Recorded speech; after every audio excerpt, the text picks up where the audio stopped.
Kemudian gimana nih tanggapan dari Bang Bagus?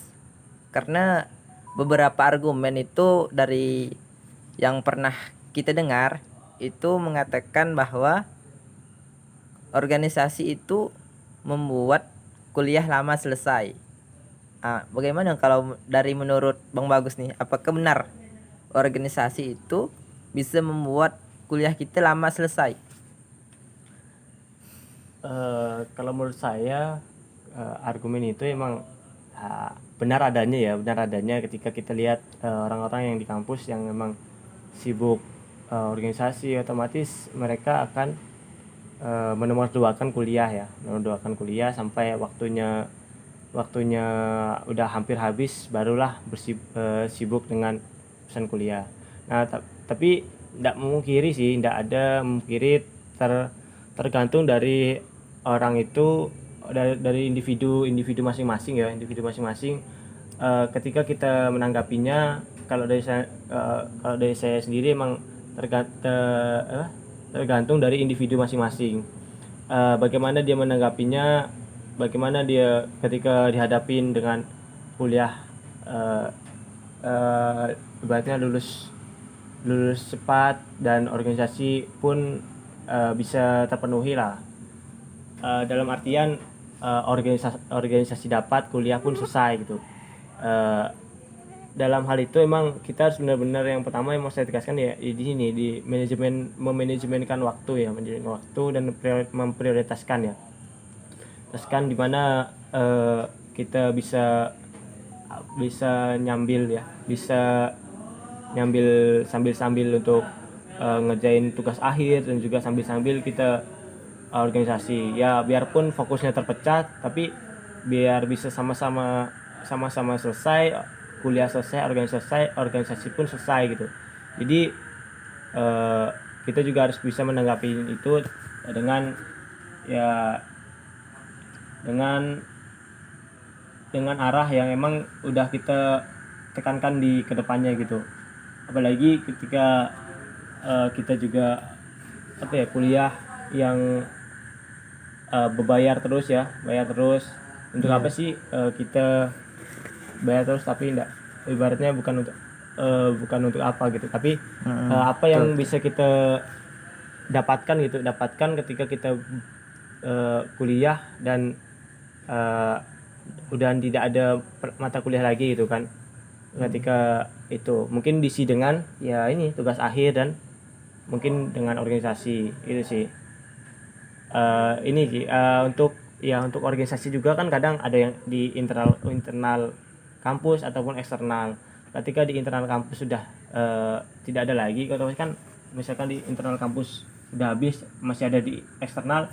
Eksternal itu kan bisa kita masih bisa kita gabung ketika kita sudah lulus lulus kuliahnya gitu. Mungkin itu bisa jadi ya, bisa bisa jadi ya, masih bisa mendapatkan pengalaman organisasi di luar gitu. Iya, Bukan hanya organisasi, bukan hanya di dalam. lingkungan kampus, juga lingkungan ya, ketika kita selesai mungkin ada organisasi-organisasi yang berada mungkin di desanya, ada Karang Taruna ataupun di daerah-daerah lain gitu. Iya, betul sih. Setidaknya di lingkupan mahasiswa ya. Tapi ketika udah selesai pun, ketika jiwa organisasi itu masih ada, pasti tetap tetap ingin bergabung ke dalam organisasi-organisasi yang memang itu masih masih bisa gitu untuk berkecimpung di situ gitu. Kemudian tentunya dari Bang Bagus nih, apakah ketika kita masuk organisasi ini akan berpengaruh gitu, berpengaruh untuk peluang kerja kita ketika kita udah selesai kuliah? Sangat mempengaruhi ya, sangat mempengaruhi. Karena apa? Kita ketika di dunia kerja juga kan sama dengan kita awal masuk ke organisasi ya, kita ketemu orang-orang baru, kita belajar berkomunikasi dengan orang baru, gimana cara melihat apa ya, melihat sikapnya seperti apa. Kita juga eh, bisa mengetahui itu ketika kita masuk organisasi. Kita belajar cara ngomong ya, public speaking yang baik itu kan otomatis akan kita terapkan di dunia kerja. Ketika kita memiliki pengalaman di organisasi itu kan kita bisa manajemen gimana sih kita eh, di struktural ketika kita di dunia kerja juga ya hampir-hampir sama gitu ketika di organisasi maupun di dunia kerja. Tapi yang ditekankan di dunia kerja itu kan kinerja kita dalam pekerjaan itu baik atau tidak, itu yang sama juga kinerja kita di organisasi. Ketika di organisasi juga kita kan diharapkan bisa aktif berperan aktif ya dalam mengikuti agenda-agenda yang dilakukan ya. Dan tetapi di dunia kerja itu kita juga ya harus bersikap baik kepada pimpinan, eh, bersikap baik juga sama karyawan, eh, dan juga bisa memaksimalkan kerja kita ketika di dunia kerja. Mungkin itu. Iya, iya sih. Memang begitu ya. Ketika memang kita berorganisasi, tentunya itu hal yang diperlukan ketika kita bekerja di luar di dunia nyatanya. Bisa dianalogikan bahwa kalau berorganisasi ini simulasi awal sebelum kita memang ya terjun langsung ke dunia kerja. Karena hal-hal yang dilakukan dalam organisasi itu sedikit banyaknya bakal kita terapkan di dalam dunia kerja kita. Itu sih yang memang menjadi pokok ketika kita mengapa harus berorganisasi seperti itu. Kemudian Bang Bagus nih, ketika udah wisuda, apa sih plan Bang Bagus selanjutnya gitu? Untuk plan setelah wisuda mungkin ini ya, mungkin pengennya dari pribadi itu bisa membangun usaha sendiri ketika dimana orang sibuk mencari pekerjaan, kita punya planning mungkin planning dari sekarang itu bisa membuat usaha sendiri. Karena apa? Karena usaha sendiri itu tidak terkekang dengan sistem-sistem yang mungkin adanya di suatu ketika kita jadi pekerja ya. Karena apa? Karena usaha sendiri kitalah bosnya gitu, diri sendiri bosnya gitu. Kita yang manajemennya, kita semua yang bisa manajemen terkait ya waktu dan juga untuk dana segala macam. Dan terlebih lagi emang ketika kuliah juga kita harus bisa ya memikirkan hal-hal yang emang untuk kita lakukan ke depannya setelah lulus. Misalkan kita mulai dari sekarang bisa ya yang punya usaha sendiri, misalkan kayak menjahit ataupun usaha-usaha kayak olahan makanan itu bisa kita kembangkan ya mulai dari sekarang agar kedepannya ketika baru saya lulus itu udah ada kerjaan, itu udah bisa kita membuat wirausaha sendiri, dan ibaratnya ketika kita kalau kita misalkan enggak punya planning ke depannya, ketika kita udah lulus otomatis kan ya barulah sibuk mencari pekerjaan sana sini, mengirimkan lamaran, menunggu lamaran. Nah, itu kan akan jadi ibaratnya jadi tanggungan kita kepada orang tua kita ya. Karena apa? Sejatinya ketika kita sudah lulus kuliah itu kan otomatis orang tua kita pengen tuh pekerjaan kita lebih baik dari orang tua kita gitu. Dan tak lupa juga ketika sekarang ya pengennya emang ya buka usaha sendiri dan bisa dekat sama orang tua gitu. Terus ya kalau misalkan ingin bekerja di luar ya, ibaratnya masih pengen merantau, itu juga kan harus kita butuh keahlian ya. Ketika kita hal-hal sudah ya ibaratnya udah ndak mau merantau lagi, otomatis kan pengennya bikin usaha sendiri. Itu kan harus emang kita tanamkan tanamkan diri sendiri agar kita tuh bisa berwirausaha sendiri gitu, berwirausaha sendiri. Karena emang lebih baik membuka ya lowongan pekerjaan untuk orang lain daripada ya kita sibuk mencari kerjaan sana sini gitu. Karena apa sekarang di Indonesia juga sulit mencari pekerjaan, dan tiap tahunnya lulusan dari universitas di se-Indonesia juga banyak yang masih menganggur gitu. Alangkah baiknya sih emang kita bisa berwirausaha sendiri dan bisa membuka lapangan pekerjaan untuk orang lain. Siap, ya. Emang ya seperti itu ya. Ketika memang hal-hal yang perlu kita persiapkan juga ketika kita udah wisuda gitu kan. Ada hal-hal baru ya. Eh, tanggung jawab baru yang sejatinya ketika belum lulus itu belum menjadi tanggung jawab besar, tapi ketika udah lulus itu menjadi hal yang menjadi urgen, menjadi sebuah kewajiban kayaknya bagi kita gitu. Karena itulah ya, kawan-kawan mahasiswa, kawan-kawan pelajar, tentunya penting bagi kita untuk memiliki jiwa kewirausahaan,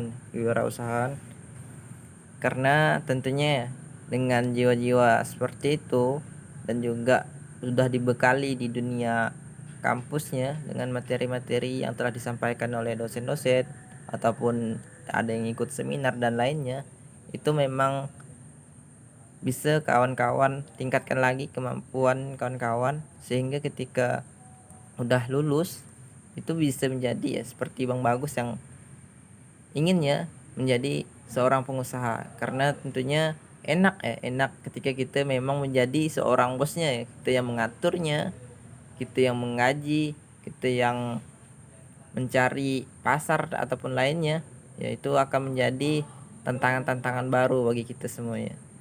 Seperti itu.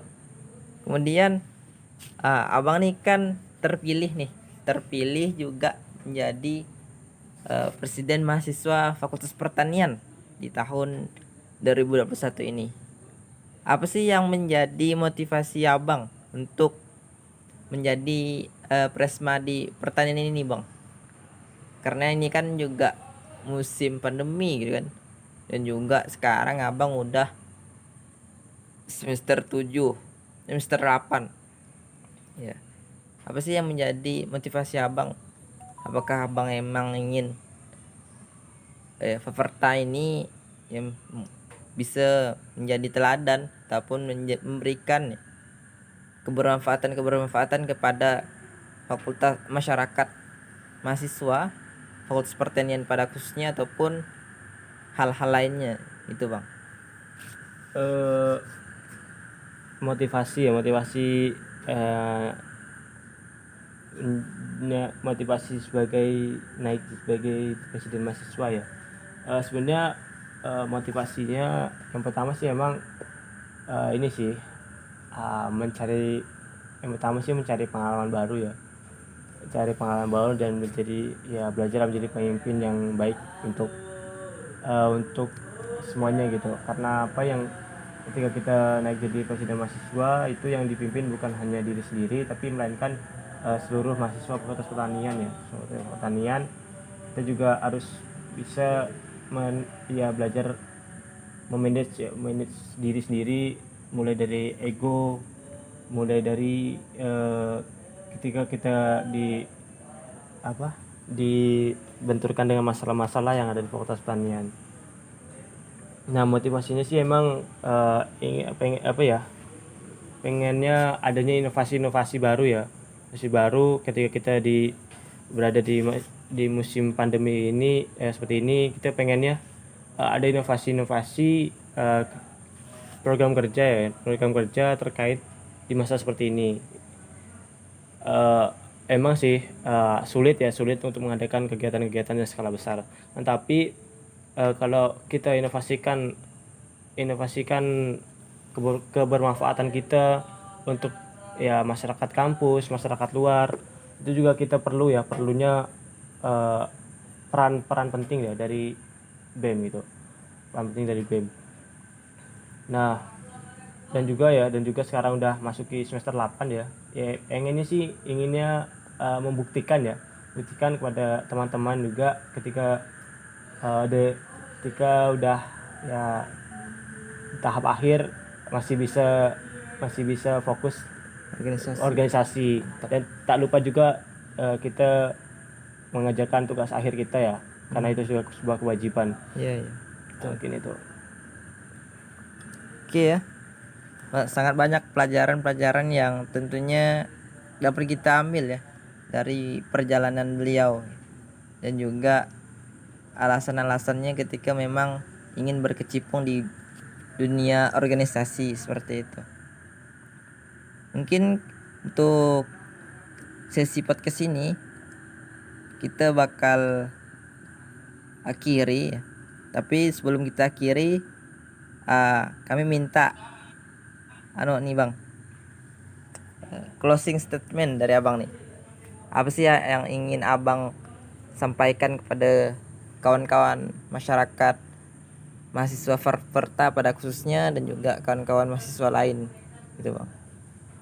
Yang pengen ditekankan sih emang ketika kita berada di dunia kampus bukan hanya sekedar kita mendapatkan teori pembelajaran terkait teori-teori di dunia perkuliahan, tetapi kita mengekspos diri kita itu di organisasi, karena sejatinya untuk bisa memunculkan ide-ide kreatif kita mungkin bukan di saat duduk di bangku perkuliahan, tapi ide-ide itu muncul bisa juga ketika kita sedang berorganisasi, mendapatkan berdiskusi dengan orang-orang baru. Itu sangat penting untuk kita lakukan ya, dengan melatih public speaking kita, melatih cara komunikasi kita dengan orang-orang baik, dan melatih tata krama kita dengan orang-orang baru.